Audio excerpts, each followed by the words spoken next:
Corona virus की तादाद पूरी दुनिया में बढ़ती जा रही है। अब तक जो टोटल केसेस दुनिया भर में आ चुके हैं कोरोना वायरस के, वो 34 लाख से तजावुज कर चुके हैं और अब तक तकरीबन दुनिया भर में 2.5 लाख अफराद की हलाकतें इस कोरोना वायरस की वजह से हुई हैं। दुनिया भर में मुख्तलिफ ट्रेंड्स देखे जा रहे हैं। कहीं पे तो ये देखा जा रहा है कि केसेस की तादाद अभी भी तेजी से बढ़ रही है, कहीं पे ये देखा जा रहा है कि जो ग्राफ है वो फ्लैट होकर डाउनवर्ड आ रहा है, यानी कि जो नए केसेस की तादाद है वो पहले से कम होती जा रही है। और इसीलिए दुनिया भर में डिबेट है कि कहां पे लॉकडाउन को खत्म किया जाए, कहां पे लॉकडाउन को मजीद सख्त किया जाए। ये बहस दुनिया भर में इस वक्त जारी है।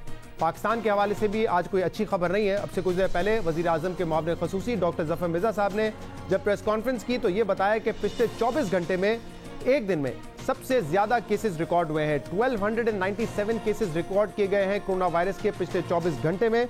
और यह भी उन्होंने बताया कि इन 24 घंटों के दौरान जो हलाकतों की तादाद है वो भी एक दिन में होने वाली हलाकतों की सबसे ज्यादा है, यानी कि पिछले 24 घंटों में 32 हलाकतें हुई हैं। जो टोटल नंबर है उन्होंने बताया केसेस का अब वो 18,114 हो चुका है। मजीद उन्होंने क्या कहा, सुनिए। पाकिस्तान में अब तक जी जो कंफर्म्ड केसेस हैं हमारे वो 18,114 हो चुके हैं। पिछले 24 घंटे के अंदर 1,297 मरीज़ों का इजाफा हुआ है और ये अब तक किसी एक दिन में जो ज़्यादा तरीन इजाफा हुआ है या मैक्सिमम इजाफा हुआ है वो ये है। पिछले 24 घंटे में मैक्सिमम डेथ्स रिपोर्ट हुई हैं अनफॉर्चुनेटली, और इनकी तादाद है 32। अब तक रिपोर्ट होने वाली जो डेथ्स हैं इसमें ये सबसे बड़ी तादाद है किसी एक दिन में।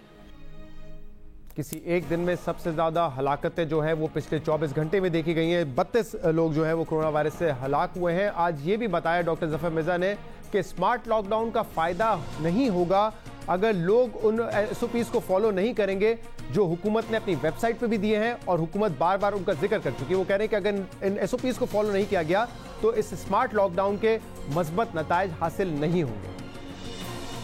हमारी जो स्मार्ट लॉकडाउन की हिकमत अमली है ये उसी वक्त कामयाब हो सकती है कि जब हम जारी करदा हुकूमत की तरफ से जारी करदा जो SOPs हैं या जो गाइडलाइंस हैं या जो प्रोटोकॉल्स हैं उनका सही मानों में नफाज करें। उस सिलसिले में जो हमारी इनफरादी सतह पे ज़िम्मेदारियाँ हैं वो पूरी करें। जो हमारी सूबाई हुकूमतें जिस तरीके से आपको उसके बारे में मालूमात पहुँचा रही हैं उनके ऊपर अमल करें। अगर ये अमल साथ साथ होता रहे तो फिर स्मार्ट लॉकडाउन की जो पॉलिसी है वो पुरअसर हो सकती है, और अगर इनके ऊपर अमल ना हो तो फिर वो नताइज हम बरामद नहीं कर सकेंगे इससे कि जो हम जिनकी तवक्को करते हैं। नताइज हासिल नहीं हो सकेंगे जिनकी तवक्कुआत है अगर उन गाइडलाइंस को फॉलो नहीं किया गया जो कि सूबाई हुकूमतों ने और वफाकी हुकूमत ने दी हैं। स्मार्ट लॉकडाउन के कोई मुस्बत नताइज हासिल नहीं होंगे अगर उन गाइडलाइंस को फॉलो नहीं किया गया। जब भी वज़ीर आज़म की ब्रीफिंग होती है या मुराद अली शाह साहब प्रेस कॉन्फ्रेंस करते हैं तो उस वक्त तो ऐसा लगता है कि बड़ा अच्छा माहौल है और इत्तफाक राय से फैसले हो रहे हैं, डिस्कशंस हो रही हैं, आइडियाज़ एक्सचेंज हो रहे हैं और इसके बाद फैसला किया जाता है। और ये भी कहा जाता है कि अगर सूबे चाहें, वज़ीर आज़म साहब की जानिब से कहा जाता है कि अगर सूबे चाहें तो वो अपनी मर्ज़ी का फैसला कर सकते हैं क्योंकि वो खुद मुख्तार हैं। और हमने देखा भी है कि सूबे सिंध ने अपनी मर्ज़ी के फैसले भी किए हैं, अपने हिसाब से फैसले भी किए हैं जिसके मुस्बत नताइज भी हासिल हुए हैं। लेकिन पहले तो मामला स्ट्रेटजी पे था। जब टीवी पे आके तनकीद होती थी तो एक दूसरे की हिकमत अमली पे तनकीद होती थी कि इस वक्त लॉकडाउन में नरमी नहीं करनी है, या फिर वफाक की जानिब से ये कहा जाता था कि अगर सख्त लॉकडाउन होगा तो जो गरीब अवाम है वो बहुत ज़्यादा मुतासर होंगे, इसलिए लॉकडाउन में नरमी लानी है। तो ये जो मुख्तलिफ राय है, जो मुख्तलिफ स्ट्रेटजीज़ हैं, जो हिकमत अमली है, उस पर बात होती थी, उस पर तनकीद होती थी। लेकिन अब बात उससे बहुत आगे निकल चुकी है। अब डायरेक्ट इल्ज़ाम ये लगता है कि सिंध हुकूमत की वजह से वायरस तेज़ी से फैल रहा है। सिंध हुकूमत की जानिब से आज ये कहा गया कि वफाक की वजह से ये जो वबा फैली है पाकिस्तान में इतनी तेज़ी से, उसका जिम्मेदार वफाक है। और इसी किस्म के इल्ज़ामात आज दोनों तरफ से लगते रहे। हिकमत अमली पर बात हो रही थी और अब डायरेक्ट इल्ज़ामात लग रहे हैं। कहा जा रहा है कि 18वीं तरमीम की आड़ में चोरी की जा रही है। दूसरी तरफ से ये कहा जा रहा है कि वबा जो पाकिस्तान में फैली है उसका जिम्मेदार वफाकी हुकूमत है। ऐसा क्यों हो रहा है, इस पर बात करेंगे। हमारे साथ सिंध के वजीर तालीम सईद गनी साहब भी मौजूद हैं हमारे साथ, वफाकी वजीर अली जैदी साहब भी मौजूद हैं। आप दोनों का बहुत बहुत शुक्रिया।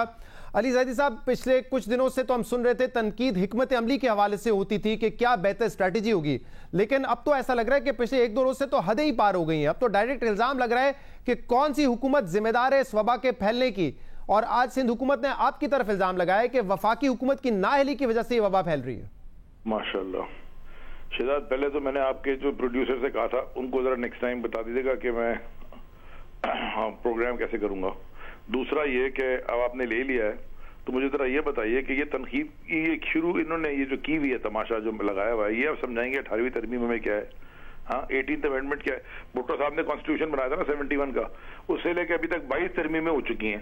कॉन्स्टिट्यूशन की अगर कोई डिस्कस करे अगर बैठ के ऊपर उसकी प्लस और माइनस पॉइंट, नेगेटिव पॉजिटिव, उसमें क्या गलत है? हाँ, ये इनकी डेफिनेशन कॉन्स्टिट्यूशन की ये जो हमें सिखा रहे हैं वहां बैठ के, कॉन्स्टिट्यूशन एक लिविंग डॉक्यूमेंट होता है, डायनामिक डॉक्यूमेंट है, जब मर्जी वो चीज, कुरान शरीफ के अलावा कोई चीज, हर चीज तब्दील हो सकती है। हम उसमें अगर डिस्कस कर रहे हैं, किसी ने बात की है, इतना ये उसमें उठ के प्रेस कॉन्फ्रेंस कल से लगे हुए, वो ये है क्या 18वीं तरमीम के बाद उन्होंने क्या किया है मुझे बताइए। 36-37% ऑफ द कॉन्स्टिट्यूशन जो था अफेक्ट किया 18th अमेंडमेंट ने। कमाल की बात यह है कि इन्होंने लॉकडाउन की, मतलब मुझे समझ में नहीं आ रही है। जो टीवी पे कल आके बिलावल साहब परसों कभी बीबीसी पे बैठ गए, कभी और दूसरे बाहर के अखबारों में न्यूज को इंटरव्यू दे रहे हैं, ये क्या रहे हैं मुझे समझ में नहीं आ रही। तो ये क्या समझ रहे हैं कि हम पंचिंग बैग है कि मंच मारते रहे और जवाब वापस में पंच भी ना लगेगा? अच्छा, लेकिन अली जैदी साहब सिर्फ एक तरफा तो नहीं हो रहा ना। 2 रोज पहले जब वजीर आजम साहब ने आके ये कहा कि अशराफिया ने फैसला किया कि लॉकडाउन कर दिया जाए, तो लोग बड़े हैरान हुए कि आप मुल्क के वजीर आजम है, आप 3 मरतबा लॉकडाउन का ऐलान कर चुके हैं। 2 दफा तौसीफ हुई है, 1 दफा इनिशियली आपने ऐलान किया था। आपकी सूबाई हुकूमतें ऐलान कर चुकी है कि लॉकडाउन से फायदा हो रहा है, फिर वजीर आजम अचानक आके ये कहते हैं कि किसी अशराफिया ने फैसला कर लिया। तो लोगों को तो कंफ्यूज आप भी कर रहे हैं, लोगों को तनकीद का मौका आप भी दे रहे हैं। शहजाद, स्मार्ट लॉकडाउन की बात कर रहे हैं, लॉकडाउन तो स्मार्ट लॉकडाउन करे। मैं आपको एक मिसाल देता हूं ना, एक मिसाल। मशेरे हमारे माहीगीर जो 40-50 हजार बेचारे बैठे हुए थे, वो लॉकडाउन से अफेक्टेड थे। वो हमने वफाक से कह के एनसीओसी में फैसला करवाया कि वो एसओपीज फॉलो करें, इन्हीं की बनाई हुई, सिंध हुकूमत की बनाई हुई एसओपीज फॉलो करें, उनको जाने दें। तो अगर वो बाहर, ये जो लॉकडाउन में तो नहीं हुए ना, वो तो समंदर में जा रहे हैं, चेक करें और जाएं। सो देयरफॉर स्मार्ट लॉकडाउन एक अलग चीज है, दुनिया भर में हो रहा है। ये मिसालें अमेरिका की और यूरोप की और वेस्ट की देते हैं, उनका इंफ्रास्ट्रक्चर हेल्थ देखा आपने कहाँ है, और हमारा क्या किया हुआ इन्होंने हेल्थ के इंफ्रास्ट्रक्चर का।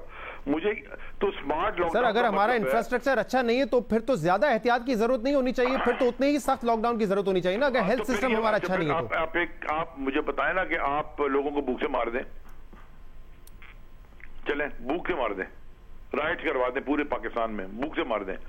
अक्ल की कोई बात करें, थोड़ी थोड़ी जहां पे खोल सकते हैं वहां खोलें, एसओपीज फॉलो करें। और ऐसा यहाँ पे उन्होंने फैक्ट्रियों को खोलने का ऐलान किया, जिस फैक्ट्री वाले से कहता जी को पैसे मांग के फैक्ट्री खोलते हैं। ये किसने कहा है आपसे? कराची की बात कर रहे हैं आप? मैं कराची की बात कर रहा हूं, मैं कराची में हूं। फैक्ट्री वाले ने आपको कहा कि पैसे मांगते हैं? बिल्कुल पैसे। कौन पैसे मांगते हैं? पूछिए पाकिस्तान में कराची के अंदर जो फैक्ट्री वाले, आप लेना लाइन पे। मैंने तो बहुत सारे लोगों को लिया है अपने प्रोग्राम पे, आज तक किसी ने ये शिकवा नहीं किया। आपके सामने करेंगे शिकवा ताकि कल पैसे और मांगे और तंग करें उनको। तो आपके सामने शिकवा अगर किया तो किसकी शिकायत लगाई है? कौन पैसे मांग रहा है? इसलिए नहीं, उनको पता है क्या पैसे, हम पैसे नहीं मांगते, ये तो मांगते ही पैसे हैं ऊपर से नीचे। अली जैदी साहब, क्या किया, क्या आपको बताया गया फैक्ट्री मालिकान की जानिब से कौन पैसे मांग रहा है? बहुत सारे फैक्ट्री है एरिया, साइट एरिया में, नहीं, पैसे मांग कौन रहा है? अगर आप कह रहे हैं इनके लेबर डिपार्टमेंट वाले, और ये जो फैक्ट्री एनओसी देने के लिए, फैक्ट्री खोलने के लिए मांगते हैं पैसे। कोई इनका कंट्रोल थोड़ी है यहाँ पे। 18वीं तरमीम के बाद कंट्रोल तो लेना, तालीम इनके पास, सेहत इनके पास, पुलिस इनके पास, लोकल बॉडीज इनके पास, इंफ्रास्ट्रक्चर डेवलपमेंट अंदर शहर का इनके पास, शहरों का हर चीज इनके पास, और ऊपर से रो रहे हैं कि आपने क्या किया, मुझे बता देना भाई। अच्छा, मैं इस बात, ये बड़ी अहम बात आप कर रहे हैं, क्योंकि मैंने सोशल मीडिया पे ये बातें तो सुनी थी, लेकिन एक वफाकी वजीर अगर ये आके बात कर रहा है कि उसको मालिकान ने बताया, फैक्ट्री मालिकान ने, तो ये बड़ी अहम बात हो जाती है जिसका जवाब देना जरूरी हो जाता है। सईद गनी साहब, पहले तो मुझे इस मेरे बुनियादी सवाल का जवाब दे दें कि आप हिकमत अमली में तनकीद करें, समझ आती है, दुनिया भर में हो रही है डिबेट, लेकिन ये कहना कि एक हुकूमत की वजह से ये वबा पूरे मुल्क में फैली है, उनकी नाअहली, ये बहुत ही संगीन इल्जाम आते हैं। क्या नौबत अब यहां तक आ गई है, बिल्कुल राब्ते खत्म हो गए हैं वफाकी हुकूमत से सूबाई हुकूमतों के? क्योंकि अगर ये माहौल रहेगा तो बातचीत तो नहीं हो सकती फिर आगे।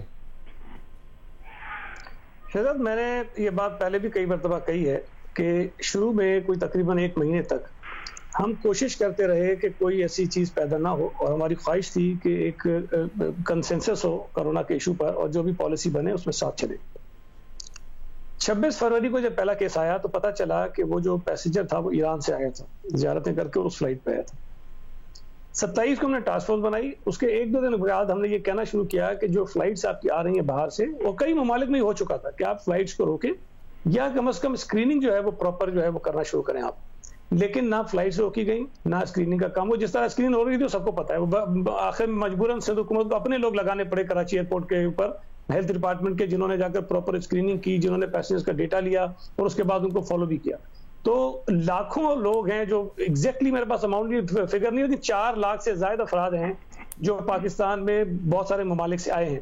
अच्छा, पहले तो हम ये समझते थे कि शायद ईरान से जो लोग आ रहे हैं उनमें, लेकिन बाद में पता चला कि यूरोप से जो पैसेंजर। साहब, मैं आपसे एक रिक्वेस्ट करूंगा, थोड़ा सा इसको फास्ट फॉरवर्ड करके आगे आ जाए। इस वक्त मसला क्या है, एतराज क्या है आपका वफाकी हुकूमत से, जिसकी वजह से आप इस हद तक तनकीद कर रहे हैं कि वबा फैलाने में इनका अहम किरदार है?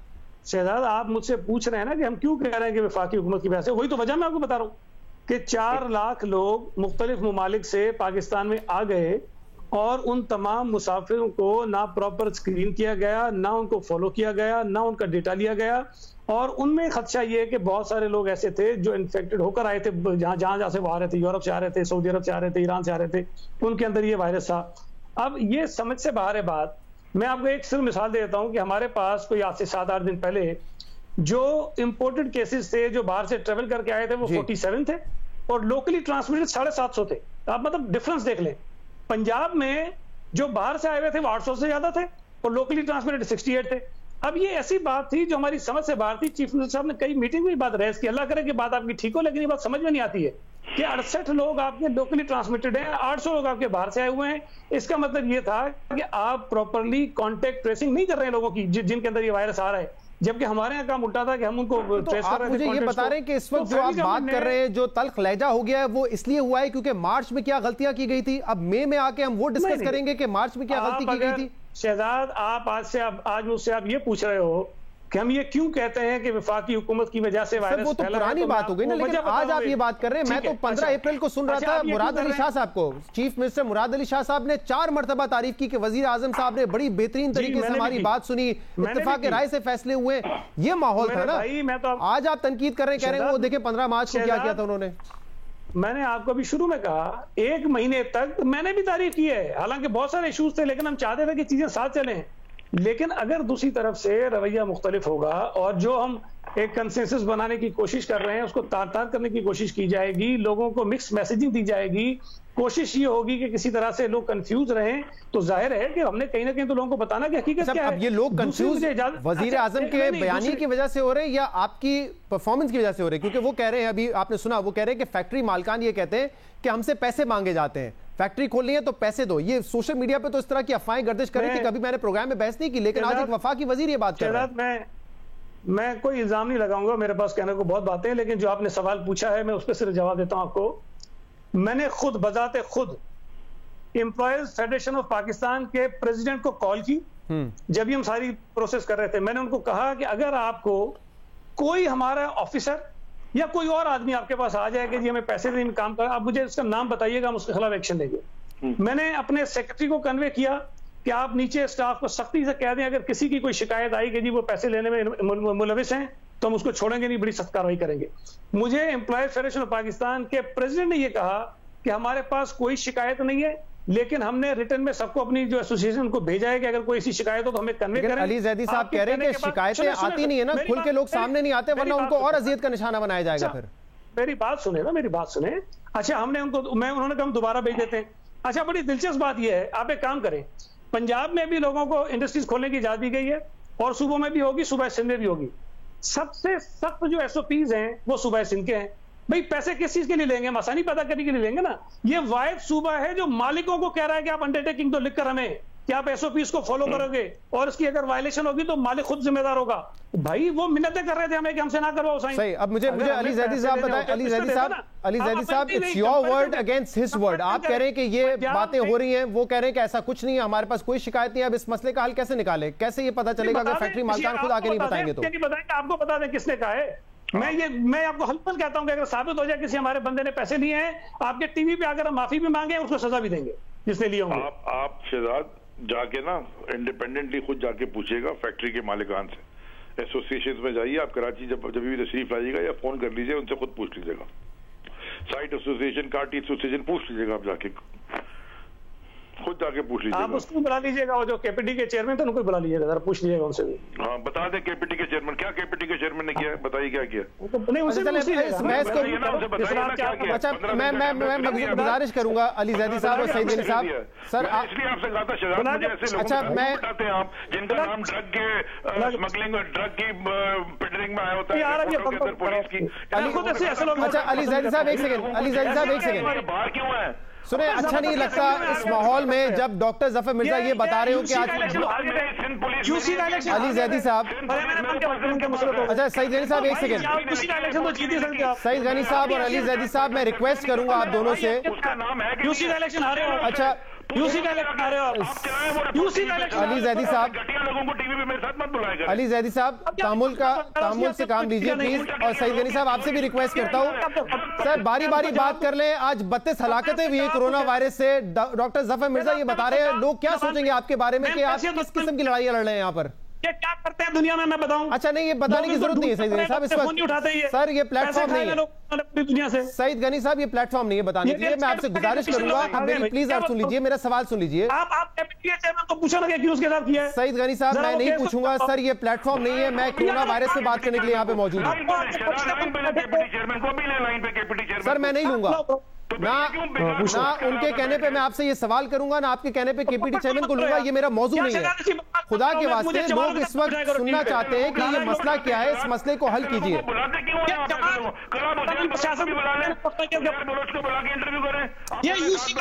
सईद गनी साहब यूसी का इलेक्शन मैंने बन के वजीर बन के मुसरत हो गए हैं कौन के ऊपर,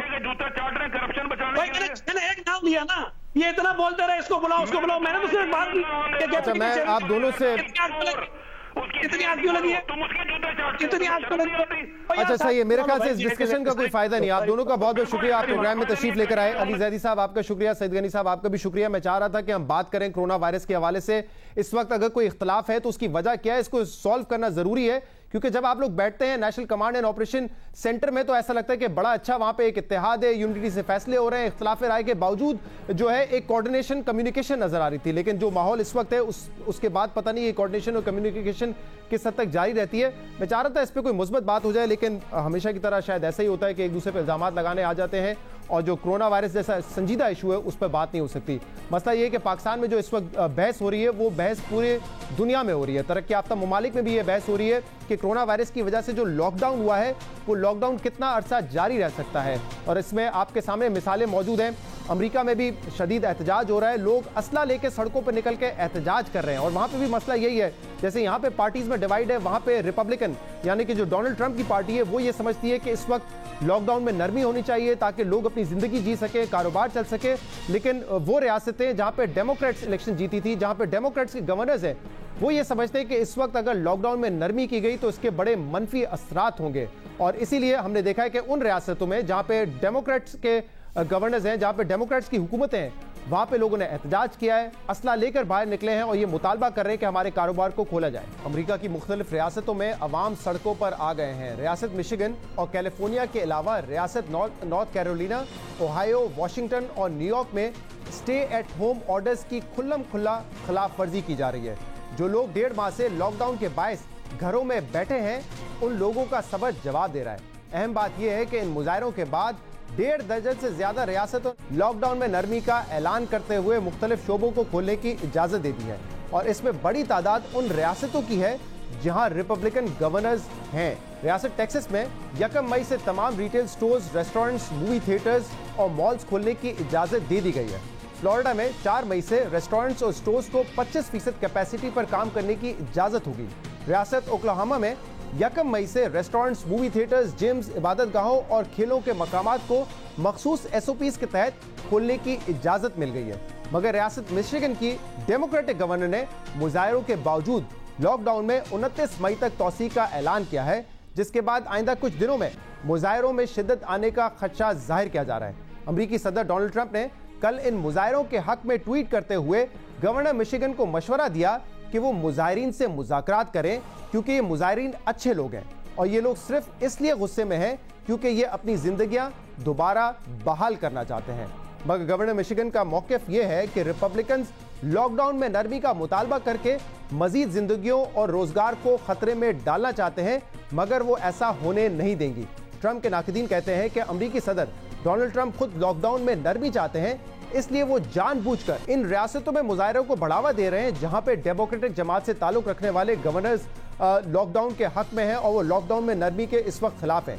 इसलिए इस पूरी सूरत हाल में डोनाल्ड ट्रंप पॉपुलर लाइन लेकर नवंबर में होने वाले इलेक्शन में भरपूर सियासी फायदा उठाना चाहते हैं। अमरीकी सदर और डेमोक्रेट्स में कोरोना वायरस को लेकर सियासी पॉइंट स्कोरिंग जोर पकड़ती जा रही है। इसके अलावा अब इस वायरस को लेकर चीन के खिलाफ बयानबाजी भी अमेरिका की सियासत का अहम जुज बनती जा रही है और इस बयानबाजी को भी अमेरिकी इंतखाबात से जोड़ा जा रहा है। हैरानी की बात यह है कि कोरोना वायरस से अब तक दुनिया भर में तकरीबन 2.5 लाख जानें जा चुकी हैं। दुनिया भर में कोरोना वायरस की केसेस की तादाद 34 लाख से तजावुज कर चुकी है, मगर अमरीकी सदर ये समझते हैं कि कोरोना वायरस चीन के शहर वुहान की लैब में बनाया गया और चीन ने इस वबा को सिर्फ इसलिए बेकाबू होने दिया क्योंकि चीन आइंदा इंतखाबात में उनको हारता देखना चाहता है। 3 रोज पहले रॉयटर्स को इंटरव्यू में अमरीकी सदर डोनाल्ड ट्रंप ने कहा कि बीजिंग उनकी शिकस्त के लिए किसी भी हद तक जा सकता है, मगर वो भी चीन को टक्कर देने के लिए मुतअद्दिद ऑप्शंस पर गौर कर रहे हैं और वो भी इस हवाले से बहुत कुछ कर सकते हैं। न्यूयॉर्क टाइम्स की खबर के मुताबिक डोनाल्ड ट्रंप इंतजामिया अपनी खुफिया एजेंसीज पर जोर डाल रही है कि वो इस बात के सबूत ढूंढें कि कोरोना वायरस वुहान की लैब में कैसे बनाया गया। अमेरिका में जहां इस वबा पर काबू पाने की कोशिश की जा रही है, वहीं इस वबा को लेकर सियासत भी जोर पकड़ रही है। बिल्कुल इसी तरह पाकिस्तान में भी वफाक और सूबाई हुकूमतें वबा पर काबू पाने के लिए अपनी अपनी कोशिशें कर रही हैं, मगर इस वबा को लेकर सियासी पॉइंट स्कोरिंग भी जोर पकड़ती जा रही है।